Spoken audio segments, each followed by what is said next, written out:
Il y a quelques jours, on a vu une petite annonce qui nous a choqués sur Vinted. Vinted, c'est un site qui permet de revendre des vieilles choses dont on n'a plus besoin. Cette annonce, c'était celle d'un chat. Alors non pas un chat en peluche comme celui-ci, mais un vrai chat dont la personne ne voulait plus et voulait se débarrasser. Dans notre refuge, on a l'habitude des chats dont les gens ne veulent plus, des animaux, des chiens dont on veut se débarrasser. Malheureusement, Internet et les sites qui permettent comme ça de donner ou de vendre des animaux, c'est une catastrophe pour le bien-être animal. Des propriétaires peu scrupuleux essayent de trouver la bonne famille pour leur animal, sauf que, en fait, en général, c'est un échec total. L'animal va peut-être être revendu, va servir à la reproduction ou va tomber dans une famille pas du tout adaptée. Le résultat de ces mauvais placements sont des animaux qui arrivent ici dans des états très préoccupants. Ils restent pendant des mois, des années à l'extérieur, parfois ils se battent et ils arrivent comme bambou avec des maladies incurables dont il risquera de mourir, parfois des abcès, des plaies, des blessures, et tout ça c'est vraiment facile de l'éviter. La première chose c'est évidemment de respecter cette interdiction. On ne donne pas un animal sur internet, encore moins s'il n'est pas stérilisé. Ben oui, la stérilisation c'est vraiment important. Ici on se retrouve dans la nature, à l'arrière d'une surface commerciale, vous voyez ce genre de petites boîtes. Ce sont des abris pour chats errants, des chats sauvages qui ont décidé de ne plus jamais se laisser approcher par l'homme, de plus se faire caresser, souvent parce qu'ils sont nés dans la nature. Ça aussi, c'est une conséquence du don d'animaux sur Internet ou de la vente sur Internet d'animaux qui ne sont pas du tout stérilisés et qui est une véritable calamité pour le bien-être de ces chats. Les refuges, les associations et même des citoyens agissent pour ces chats. Ils installent ces chabanes. Dans certaines communes, elles sont même vraiment soutenues par les échevins du bien-être animal et par la politique locale. Dans d'autres communes où il n'y a que quelques rares plans de stérilisation, eh bien, ce sont les citoyens et les associations qui agissent.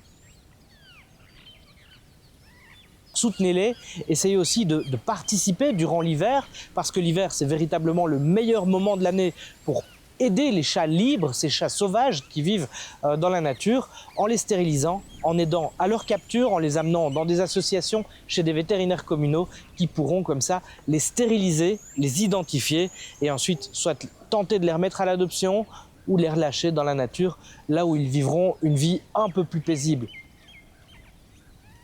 Parce que les chats sauvages sont aussi des chats qui se battent, des chats qui tentent de se reproduire et qui accentuent comme ça encore les maladies qui se transmettent entre eux. Et si vous êtes décidé à agir, actuellement on est vraiment dans une période clé, car l'hiver, il n'y a pas de chatons, il n'y a pas de reproduction, les chaleurs vont bientôt arriver et il faut agir maintenant. Une façon d'agir, c'est évidemment d'aider à la stérilisation des chats qui sont dans votre quartier.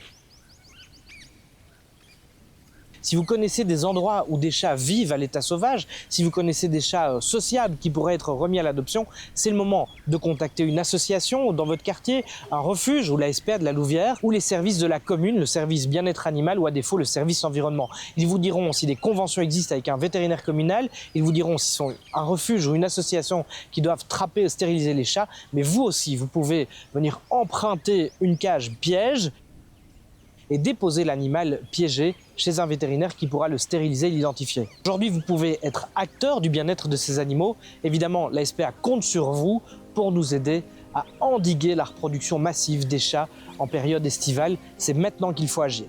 On ne se quitte pas sans vous proposer quelques animaux à l'adoption à la SPA La Louvière. Capo a connu la rue, la solitude et porte encore les stigmates de son passé. D'ailleurs, vous le voyez, il lui manque un œil suite à une grave blessure. Capo a 10 ans et il est à la SPA depuis 7 mois déjà. Il est un peu timide, mais il se laisse rapidement apprivoiser.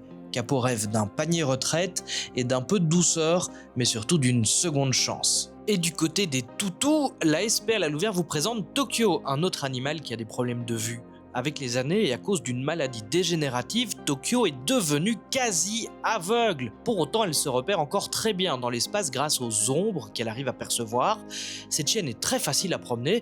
D'ailleurs, sa bénévole référente au chenil a plus de 70 ans. Et depuis un peu plus de 2 ans qu'elle est à la SPA, elle connaît par cœur ses petits défauts et elle pourra vous dire que la grande difficulté de Tokyo, c'est de côtoyer d'autres animaux. Pourtant, elle aussi adorerait trouver une maison où passer ses vieux jours. On se quitte sur ces images de Tokyo et on vous donne rendez-vous très bientôt pour de nouvelles histoires d'animaux.